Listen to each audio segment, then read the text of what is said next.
Quem aqui já pilotou um carrinho de supermercado desalinhado? Confesso para vocês que eu não gosto muito de ir a supermercado. Ao contrário da minha esposa, que ama. Se dependesse dela, todo dia ela ia, não vou dizer o nome, para não fazer propaganda. Mas ela gosta de ficar lá e ela quer que a gente goste também. Mas eu não gosto muito. Não sei se sou só eu de homem, mas eu não gosto de fazer compra em supermercado. E fica pior ainda quando a gente pega um carrinho e fica entortando para um lado. A gente bota o carrinho para um lado e ele começa a ir para o outro. Você já não queria muito estar ali. Ainda pega um carrinho que não ajuda muito. Aí é chato, fica mais chato ainda. A solução é criar coragem e ir até a fila de carros e trocar aquele carro que está defeituoso por um que esteja alinhado. Senão, você não vai conseguir fazer aquilo que você se propôs a fazer. Irmãos, eu sei que isso é chato, mas sabia que muitas vezes nós somos como um carrinho desses?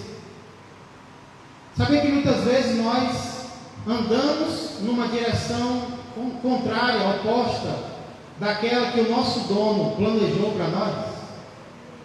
O nosso dono quer que a gente vá para um lado e nós teimosamente queremos ir para o outro lado. Nós somos como carrinhos de supermercado desalinhados, teimosos. Nosso dono quer nos usar para o bem, para a vontade dele, e nós teimamos em fazer a nossa própria vontade. Mas existe uma diferença.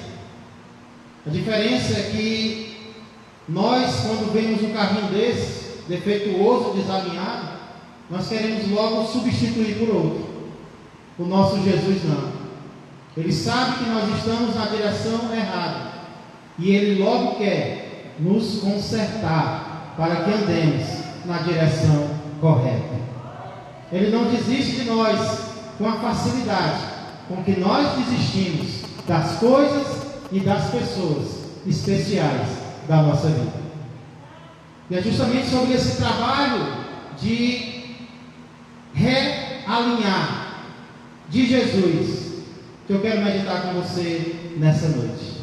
Esse trabalho de nos reorientar, de nos realinhar, que nós vamos meditar hoje. Para isso eu convido você a abrir a palavra de Deus no Evangelho de João, capítulo de número 21. Quarto livro do Novo Testamento. Evangelho de João, capítulo de número 21. Às terças-feiras, tirando algumas pausas atrás, nós temos acompanhado as manifestações de Jesus entre a sua ressurreição e a sua ascensão ao céu. Até agora nós já vimos as 6 primeiras, que foram a aparição a Maria Madalena, a aparição às outras mulheres, a aparição aos 2 discípulos no caminho de Emaús, a aparição a Pedro, da qual a Bíblia não fala muito, a aparição aos discípulos na ausência de Tomé, e a sexta, a aparição de Jesus aos discípulos com Tomé, na presença de Tomé. Essas foram as primeiras 6 manifestações de Jesus após a ressurreição e antes de subir ao céu. Hoje nós vamos meditar na 7ª, que é narrada aqui em João capítulo 21, a partir do versículo 1. Aqui nesses versículos, irmãos, João 21, do 1 até o 17, Jesus vai reorientar os seus discípulos desalinhados. E ele vai fazer isso de 2 formas diferentes. Primeiro, ele vai dar uma reorientação geral aos discípulos, e depois ele vai dar uma reorientação especial a Pedro. Vamos meditar nessas 2 reorientações que Jesus faz e que lições importantes nós podemos tirar para as nossas vidas. Vejamos então, em primeiro lugar, a reorientação geral de Jesus aos discípulos, que se encontram nos versos 1 a 14. Os versos 1 a 14, irmãos, precisamos entender que eles apresentam dois quadros diferentes. Você precisa entender isso. Os versos 1 a 14 apresentam dois quadros opostos. O primeiro quadro é o que acontece quando nós decidimos fazer a nossa própria vontade. Esse é o primeiro quadro. Versos de 1 a 3. Acompanhe comigo o que acontece quando eu e você teimamos em fazer a nossa própria vontade. Teimamos em andar no nosso próprio caminho. João 21, 1 a 3. Depois disto, tornou Jesus a manifestar-se aos discípulos junto ao mar de Tiberíades. E foi assim que ele se manifestou. João vai contar como aconteceu. Verso 2. Estavam juntos Simão Pedro, Tomé, chamado Dídimo, Natanael, que era de Caná da Galileia, os filhos de Zebedeu e mais dois dos seus discípulos. Verso 3. Disse-lhes Simão Pedro: vou pescar. Disseram-lhe os outros: também nós vamos contigo. Saíram e entraram no barco, e naquela noite nada apanharam. Louvado seja o nosso Deus. Irmãos, aqui nós vemos um total de 7 dos 11 discípulos. Judas já se enforcou, já perdeu a vida. Então 7 dos 11 discípulos estavam juntos à praia do mar de Tiberíades, quando de repente o líder deles, Pedro, diz que vai fazer algo. Ele diz: eu vou pescar. E nós vemos que os outros discípulos dizem: nós vamos também. Pergunto para vocês: até aqui nós conseguimos enxergar esses 7 discípulos sendo dirigidos por Jesus? Será que nisso que eles estão dizendo, eu vou pescar, e os outros, eu vou também, será que nisso nós conseguimos ver os discípulos de Jesus pedindo orientação a Ele, reconhecendo que Ele está vivo, pedindo a bênção dele sobre isso que eles vão fazer agora? Será que em algum momento nós conseguimos ver os discípulos do Senhor sendo diretamente orientados pelo Senhor? Você está vendo Jesus mandando eles irem pescar aqui? Existe uma ordem de Jesus para eles irem pescar aqui? Não, nós não vemos. Nós não enxergamos os discípulos ouvindo uma voz de Jesus orientando a eles. Nós não vemos os discípulos buscando a presença de Jesus. Nós vemos um deles decidindo que vai fazer algo e os outros decidindo que vão fazer também, como se eles fossem donos das suas próprias vidas, como se eles fossem donos dos seus próprios narizes. E sabe o que é mais interessante? É que o que eles decidem fazer é justamente aquilo que eles faziam antes de Jesus os encontrar.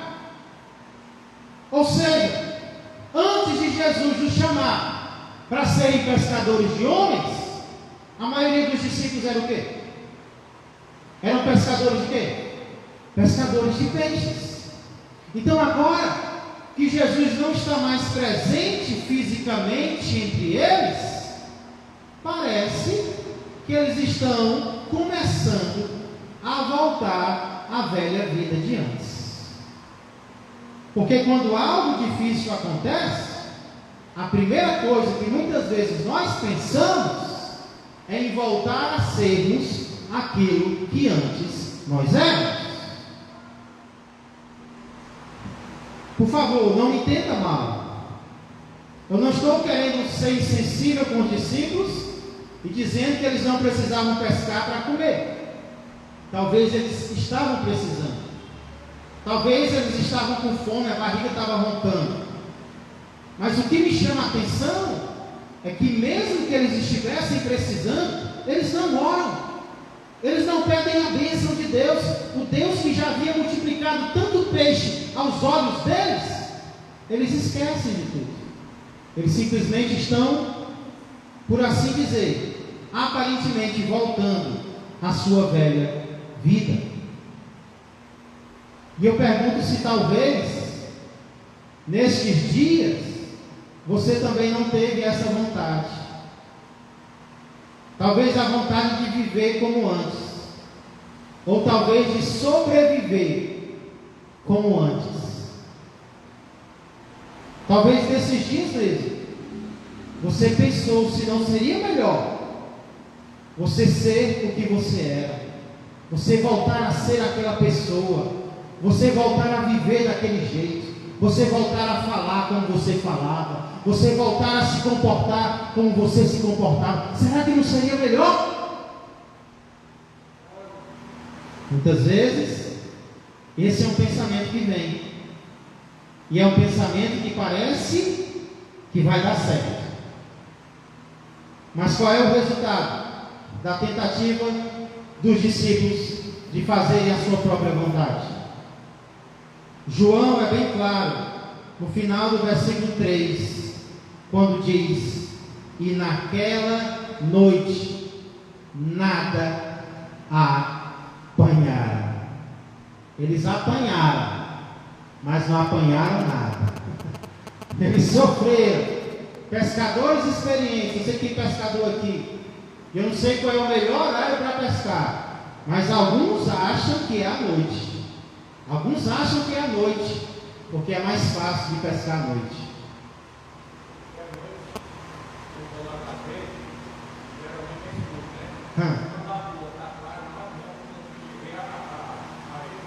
Aí é. Se a lua estiver clara, o peixe vê e não é bom. Mas se não tiver com lua, é ótimo, porque aí o peixe não vê a rede. Olha que interessante. Esses pescadores eram experientes. Eles talvez pensaram: é de noite, vamos colher muito, né? Vamos pescar muito. Não apanharam absolutamente nada. Ou seja, qual foi o resultado deles?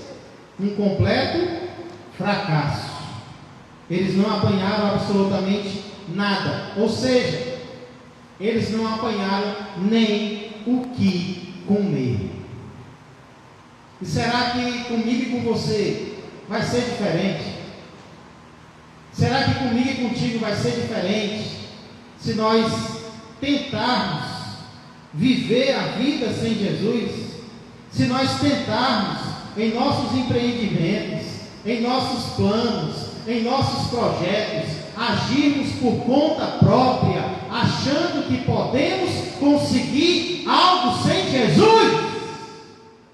Será que nós somos tolos ao ponto de achar que sem Jesus nós vamos conseguir alguma coisa? Nós vamos ter algum sucesso naquilo que nós planejamos? Irmão, isso aqui é uma lição para mim e para você. Isso aqui é uma lição para qualquer um que estiver pensando em mergulhar no mar da vida sem Jesus, achando que vai dar certo. Pode até parecer que vai, no começo vai, mas o final é um total fracasso. É um completo fracasso, porque sem Jesus nós nada podemos fazer. Irmão, se não for por Jesus, nem o que comer nós conseguimos na nossa área, na área que a gente entende, na área que a gente é experiente. Se não for Jesus, nem um prato de comida a gente consegue. Esse é o primeiro quadro. É um quadro que serve de lição para mim e para você. Mas felizmente existe o segundo. Se encontra nos versos 4 a 14. Mas, eu amo essa palavra. Na Bíblia, mas muitas vezes traz algo bom. Verso 4: mas ao clarear da madrugada, estava Jesus na praia. Todavia os discípulos não reconheceram que era ele. Perguntou-lhe Jesus: filhos, tendes aí alguma coisa de comer? Responderam-lhe, não. Olha que resposta seca. Não. Então lhes disse, lançai a rede à direita do barco e achareis. Assim fizeram, e já não podiam puxar a rede, tão grande era a quantidade de peixes. Aquele discípulo a quem Jesus amava, ou seja, João, disse a Pedro, é o Senhor. Simão Pedro, ouvindo que era o Senhor, cingiu-se com a sua veste, porque se havia despido, e lançou-se ao mar. Mas os outros discípulos vieram no barquinho, puxando a rede com os peixes, porque não estavam distantes da terra, senão quase 200 côvados, ou seja, mais ou menos 100 metros. Ao saltarem em terra, viram ali umas brasas, e em cima peixes, e havia também pão. Disse-lhe Jesus, trazei alguns dos peixes que acabastes de apanhar. Olha a bondade de Jesus, que vocês apanharam. Simão Pedro entrou no barco e arrastou a rede para a terra, cheia de 153 grandes peixes. Isso aqui só escreve quem é testemunha ocular. Ele não ouviu falar, não, ele viu 153 grandes peixes, e não obstante serem tantos, a rede não se rompeu. Jesus sustentou até a rede. Disse-lhe Jesus, vinde comer. Nenhum dos discípulos ousava perguntar-lhe, quem és tu? Porque sabiam que era o Senhor. Veio Jesus, tomou o pão e lhes deu, de igual modo o peixe. E já era esta a terceira vez que Jesus se manifestava aos discípulos, depois de ressuscitado dentre os mortos. Irmãos, agora é um quadro totalmente diferente. Se no primeiro quadro, já como Laércio, nós vemos o que acontece quando nós decidimos fazer a nossa própria vontade. Agora, nesse segundo quadro, nós vemos o que acontece quando nós decidimos fazer a vontade de Jesus. Em primeiro lugar, irmãos, apesar de não ser chamado, Jesus vem até o encontro dos discípulos. Apesar de não ser chamado, mesmo assim Jesus vem. E sabe por que Jesus vem mesmo sem ser chamado? Porque apesar de conhecer os nossos erros, Ele não deixou de nos amar. Ele sabe que nós estamos errados, mas mesmo assim Ele vem, porque Ele vai nos reorientar, Ele vai nos realinhar. Da praia mesmo Ele pergunta, filhos, vocês têm alguma coisa que comer? É interessante a pergunta de Jesus, porque é nesse ponto que Jesus quer chegar. É no propósito pelo qual eles saíram de onde estavam, foram ao mar, para alcançar o objetivo. E agora Jesus pergunta, vocês alcançaram o objetivo de vocês? E a resposta deles nós já vimos. Eles dão uma explicação detalhada, eles puxam o assunto? Não, eles estão chateados. Por isso a resposta deles é um seco não. Vocês têm alguma coisa para comer? Não, não temos. Chateados, frustrados, como muitas vezes nós estamos. Aí Jesus dá uma ordem. A ordem se encontra no verso 6. Então lhes disse, lançai a rede à direita do barco e achareis. Irmãos, essa ordem é semelhante à primeira ordem que Jesus deu na primeira pesca milagrosa. Nós meditamos sobre essa pesca domingo retrasado em Lucas 5, de 1 a 11. E é muito semelhante, a primeira pesca é muito semelhante à última pesca. Os irmãos podem notar que existem algumas coisas parecidas. Assim como na primeira pesca, os discípulos obedecem. Eles não têm nada a perder, um estranho vai lá na praia, diz para a gente jogar do outro lado, o que nós vamos perder? E ele joga. E assim como na primeira pesca, o resultado da obediência é nada menos do que um verdadeiro milagre. Com aquele milagre, um dos discípulos reconhece que quem está falando é Jesus. Interessante, o comentarista disse assim: Pedro é sempre o primeiro a agir, mas João é sempre o primeiro a entender. Um age primeiro, o outro entende primeiro. João viu que naquele homem havia algo especial. Ele deve ter lembrado do primeiro milagre. E ele disse: Pedro, é o Senhor. O que isso faz? Com que os discípulos que tinham ido ao mar, agora voltem à terra. O mais afoito, sempre, Pedro, se veste, talvez estava apenas com a veste de baixo, e vai nadando ao encontro de Jesus. Os outros discípulos vão de barco. Irmãos, a nossa velocidade é diferente, mas todos nós temos que ter a mesma direção. Todos nós temos que ir ao encontro de Jesus. Uns são mais afoitos, querem ir mais rápido. Outros são mais cautelosos. Mas que a nossa direção seja a mesma. Sempre o nosso Senhor e Salvador, Jesus Cristo. Quando eles chegam em terra, o que eles encontram? Brasa, peixe e pão. Irmãos, sabe o que isso me ensinou? Não é Jesus que precisa da pesca dos discípulos. São os discípulos que precisam da mão de Jesus. Jesus não espera eles chegarem com peixe para fazer algo para eles. Já havia peixe na terra antes deles chegarem. Nós não precisamos sair de perto de Jesus para conseguir o que precisamos. É perto de Jesus que nós vamos ter tudo aquilo que nós precisamos. Eu não preciso ir para o mar da distância de Jesus para conseguir o que eu preciso, não, porque é Ele que vai me dar, é perto dele que eu vou conseguir, é Ele que vai providenciar tudo aquilo que eu preciso. Não precisava os discípulos terem ido pescar, Jesus ia providenciar para eles ali na terra.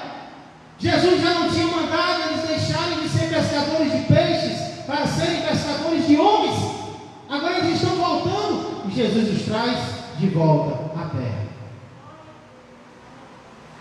Depois Jesus os chama. Jesus não desvaloriza o que eles pescaram. Tragam alguns dos peixes que vocês trouxeram. E sabe, irmãos, ali eles comem juntos. O verso 14 diz que foi esta a terceira vez que Jesus se manifestou aos discípulos. Pastor, mas você não disse que foi a sexta?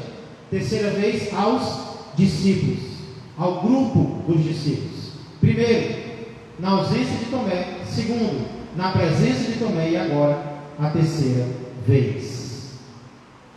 O que eu acho interessante, irmãos, é como Jesus se manifestou. Jesus poderia ter aparecido e desaparecido, não poderia? Mas o que foi que Jesus fez? Jesus os esperou e Jesus comeu com eles. Sabe o que isso mostra, irmãos? Jesus não quer apenas nos mostrar milagres. Jesus quer ter comunhão comigo e com você. Ele diz em Apocalipse 13:20: eis que estou à porta e bato. Se alguém ouvir a minha voz e abrir a porta, ele não diz eu vou fazer um milagre na sua vida. Ele não diz eu vou levar você para o céu apenas. Ele diz eu vou entrar na sua casa, eu vou cear com ele e ele vai cear comigo. Nós temos um Deus que tem prazer em que estejamos na sua presença e que Ele esteja na nossa presença. Nós temos um Deus que tem prazer em ter comunhão conosco. Irmãos, que tenhamos comunhão com esse Deus, que passemos tempo na presença desse Deus, porque esse é o desejo dele e que esse seja o nosso desejo também. Nos versos 1 a 14, portanto, nós temos a primeira reorientação de Jesus, que é, como eu disse, uma reorientação geral aos discípulos. Jesus reorienta todos de uma vez, mas não é suficiente. Jesus tem outra reorientação a fazer, que vai completar a primeira, e é especial a Pedro. Nós encontramos essa segunda reorientação de Jesus nos versos 15, 16 e 17. Nós poderíamos ir até o 23, mas eu quero resumir até o 17. Vamos ler João 21, 15 a 17. Depois de terem comido, perguntou Jesus a Simão Pedro: Simão, filho de João, amas-me mais do que estes outros? Ele respondeu: sim, Senhor, tu sabes que te amo. Ele lhe disse: apacenta os meus cordeiros. Verso 16: tornou a perguntar-lhe pela segunda vez: Simão, filho de João, tu me amas? Ele lhe respondeu: sim, Senhor, tu sabes que te amo. Disse-lhe Jesus: pastoreia as minhas ovelhas. Pela terceira vez Jesus lhe perguntou: Simão, filho de João, tu me amas? Pedro entristeceu-se por ele lhe ter dito pela terceira vez: tu me amas. E respondeu-lhe: Senhor, tu sabes todas as coisas, tu sabes que eu te amo. Jesus lhe disse: apacenta as minhas ovelhas. Irmãos, por que Jesus não parou no verso 14? Por que Jesus não parou na reorientação que ele fez a todos? Porque ele sentiu a necessidade de falar especialmente a Pedro. Eu imagino pelo menos dois motivos por que ele fez isso. Primeiro, porque Pedro era o líder dos apóstolos. E Jesus sabia que se Pedro estivesse reorientado, se Pedro estivesse realinhado, o restante do grupo teria mais facilidade de estar reorientado também. Perceba que no início do capítulo, Pedro diz uma coisa e as pessoas vão com ele. Então, se Pedro, que é o líder, estiver focado em Jesus, isso vai ajudar os outros a também estarem focados em Jesus. Se o líder da casa estiver focado em Jesus, a casa vai ter mais facilidade de seguir a Jesus também. Mas o segundo motivo, porque eu creio que Jesus precisou falar com Pedro diretamente, pessoalmente, é por causa do que Pedro fez. Lembra que Pedro negou a Jesus 3 vezes. E alguém poderia ter a seguinte dúvida: será que alguém que pecou contra Jesus tão gravemente pode continuar sendo servo de Jesus? Será que alguém que errou de forma tão feia como Pedro errou, negou o seu Senhor, pode continuar servindo a Jesus como um apóstolo, como um líder, como um pastor? Irmãos, no mundo em que nós vivemos, essa pergunta é muito constante. Sabe por quê? Porque no mundo em que nós vivemos, nós somos pessoas descartáveis. Se alguém comete um erro, o mundo faz isso. O mundo amassa e joga fora. Isso é no meio da empresa, isso é no meio mundano, isso é também no meio evangélico. Quando alguém erra, mesmo que esteja arrependido, ele não serve mais, ele não serve mais, ele não merece mais confiança. Não, troca, substitui, coloca outro. Mas Jesus aparece aqui para dizer para Pedro que, apesar do erro dele ter sido muito grave, Jesus ainda tem planos na sua vida. Jesus é aquele que pega o desprezado, o que errou, e o reveste do Espírito Santo e dá para ele uma nova oportunidade de servir ao seu mestre. Glória a Deus. Jesus aparece para Pedro, para restabelecer Pedro, para mostrar que agora ele vai continuar servindo ao Senhor.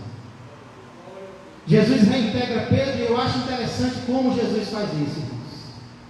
Nós podemos notar algumas semelhanças entre o que Pedro fez de errado e a forma como Jesus o restabelece ao seu posto. Primeira semelhança que eu noto aqui é que foi perto de um braseiro que Pedro negou a Jesus. Vem comigo para o capítulo 18, verso 18. Quem foi que colocou a brasa na praia? Quando os discípulos vieram, ela já estava ali, não foi? Quem foi que colocou? Jesus. Será que foi uma coincidência? Olha o que diz João 18 e 18. Ora, os servos e os guardas estavam ali, tendo acendido um braseiro, por causa do frio, e aquentavam-se. Pedro estava no meio deles, aquentando-se também. Foi diante de um braseiro que Pedro negou Jesus 3 vezes. E agora vai ser diante de um braseiro que Jesus vai realinhar, vai reorientar o seu apóstolo. Foi por 3 vezes que Pedro afirmou que não seguia Jesus. 3 vezes Pedro afirmou: eu não conheço, eu não sei de onde ele é. E 3 também foi o número de vezes que Jesus levou Pedro a dizer que o amava. Eu queria chamar a atenção, inclusive, irmãos, para a primeira vez que isso acontece. Primeira pergunta de Jesus e a primeira resposta de Pedro. Verso 15. Depois de terem comido, perguntou Jesus a Simão Pedro: Simão, filho de João, amas-me mais do que estes outros? Por que Jesus faz essa pergunta, irmãos? Pedro, você me ama mais do que os outros discípulos? Por que Jesus pergunta isso? Lembra que quando Jesus disse o que ia acontecer com ele, e os próprios discípulos iam abandonar, o que foi que Pedro falou? Jesus, todos podem te abandonar. Esses aí, todos podem abandonar, menos eu. Pedro achava que amava Jesus mais do que todo mundo. E muitas vezes é isso que nós achamos sobre nós mesmos, que nós temos um amor maior do que todos. Não é só eu que amo o Senhor de verdade. Não, eu amo mais do que todo mundo. Até que vem uma tentação, até que vem uma queda, até que vem um pecado, e a gente reconhece que a gente não amava Jesus mais do que ninguém. Talvez os outros amam Jesus mais do que nós. Então agora Jesus pergunta: Pedro, deixa eu te perguntar, você me ama mais do que estes? Olha a resposta de Pedro: Senhor, tu sabes. Não, ele respondeu: sim, Senhor, tu sabes que te amo. Pedro não comparou o amor dele com o amor de ninguém. E é isso que eu e você temos que fazer, meu irmão, minha irmã. Não vamos comparar o nosso amor a Jesus com o amor de ninguém, porque a gente vai se enganar. Isso vai ser uma cilada para a gente cair. Vamos focar no nosso amor, que tem que melhorar cada vez mais. E não achar que nós amamos mais do que os outros, que nós somos melhores, que nós somos mais fortes, porque o orgulho antecede a queda. Quando nós achamos que estamos fortes, que somos bons, espirituais, santos, aí o inimigo vem dar uma rasteira humilhante em nós. Então agora nós já vemos um Pedro humilde, um Pedro transformado, que não se compara mais com os outros. Mas sabe o que eu acho mais impressionante do que tudo, irmãos? É o que Jesus diz depois de cada resposta de Pedro. Lembra, são 3 perguntas e são 3 respostas. E após as 3 respostas, Jesus dá 3 ordens. Preste atenção nisso, porque é isso que eu queria que você entendesse. Primeira ordem de Jesus, final do verso 15: apacenta os meus cordeiros. Pela segunda vez, Jesus pergunta: você me ama? Pedro diz: sim, eu amo. Final do verso 16: pastoreia as minhas ovelhas. Terceira vez, Jesus pergunta: Pedro, você me ama? Pedro diz: sim. Qual é a ordem que Jesus dá? Final do verso 17: apacenta as minhas ovelhas. Irmão, sabe o que eu creio que Jesus estava querendo dizer aqui? Pedro, se você me ama, faça o trabalho que eu te confiei. Por que Jesus diz isso, irmãos? Pelo que nós vimos no início, Pedro estava fora do foco. Pedro estava longe do trabalho que Deus tinha dado para ele, que era o trabalho de pastorear os outros discípulos. Talvez por uma decepção, talvez pela culpa que ele estava sentindo, ele não se achava mais digno. E muitas vezes eu e você, por motivos diversos, vamos acabar nos desviando da vontade de Deus para a nossa vida, daquilo que Ele nos confiou, talvez por culpa nossa, talvez por decepção dos outros. E o que Jesus está dizendo é: Pedro, você acabou de dizer que me ama, então, porque você me ama, faça aquilo que eu chamei você para fazer. E eu creio que a mesma coisa Jesus está dizendo essa noite para mim e para você. Talvez para mim e para você, que estávamos nos desviando da vontade de Deus na nossa vida. Talvez para nós que estávamos desanimados com o trabalho que vínhamos realizando para Ele. Talvez você já parou de servir a Deus. Você já parou de lutar contra o pecado. Você acha que não tem mais jeito para você. Deus não tem mais espaço para você. Deus não tem mais serviço para você. E Ele está dizendo hoje: ei, você ainda me ama com teu amor imperfeito? E talvez você diga: sim, Senhor, eu ainda te amo, é por isso que eu estou aqui, é por isso que eu ainda te busco. Então Ele diz para mim e para você: pois então não larga o trabalho que eu te dei. Não desiste do chamado que eu fiz para você. São muitos os motivos, irmãos, que nós temos muitas vezes para desistir. Quando nós olhamos uns para os outros, nós somos imperfeitos. Nós decepcionamos uns aos outros.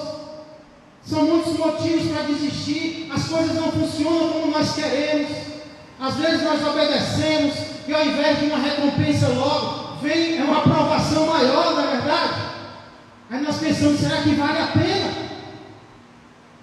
São nesses momentos que nós temos que lembrar porque nós começamos a servir a Ele. Nós não começamos a servir a Ele por causa das recompensas. Nós não começamos a servir a Ele por causa do reconhecimento. Nós não começamos a servir a Ele nem por causa das pessoas. Nós começamos a servir a Ele porque nós sentimos que Ele nos amou e o amor dele nos basta. É isso que Jesus quer que entendamos nessa noite. É que o amor dele por nós e o nosso amor a Ele é suficiente para não largarmos o trabalho que Ele nos confiou. Se você ama Jesus, faz o trabalho que Ele te deu. Não olhe para as pessoas. Não olhe para você. Ele te reveste. Ele te renova. Ele te realinha. Ele te reorienta. Pastor, mas está difícil, hein? Aquele que multiplica peixes, multiplica qualquer coisa que seja necessária. Se for sustento, Ele dá o sustento. Se for ânimo, Ele dá ânimo. Se for sabedoria, Ele vai dar sabedoria. Ele só não quer chegar na praia e ver que você está no mar. Ele quer chegar na praia e te encontrar no lugar que Ele te colocou. A história mostra que Pedro entendeu. Pedro obedeceu. Alguns dias depois, o Pentecostes veio, o Espírito Santo desceu, a multidão se reuniu, Pedro pregou e milhares se converteram. Eu imagino que talvez Pedro pensou: era essa pescaria que Deus queria que eu fizesse.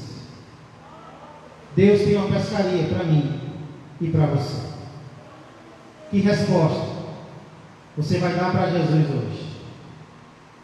Você que talvez se desviou do foco, ou você que estava pensando em se desviar, você que sentou na cadeira do desânimo, você que não acredita mais na obra de Deus, Jesus só está perguntando uma coisa: tu me amas?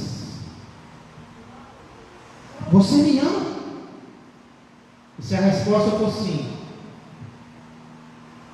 o complemento de Jesus é: então faz aquilo que eu te criei para fazer. Não pelos homens, mas por Deus. Queria convidar o Ministério de Louvor. Eu hoje ouvi uma canção que eu nunca tinha ouvido na minha vida. Eu fico maravilhado com o que o Espírito Santo faz. Ele tem feito isso vez após vez. Domingo, nos 3 cultos, ele fez isso. Não combinei com os dirigentes, e eles trouxeram os louvores que combinavam com a palavra.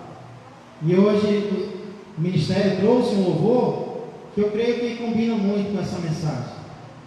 E se você puder, não estiver muito cansado, eu quero convidar você a ficar de pé e agora louvar o Senhor. Que esta canção seja a nossa decisão, que essa canção seja a nossa oração. Você que está em casa agora acompanhando, que isso também sirva para você.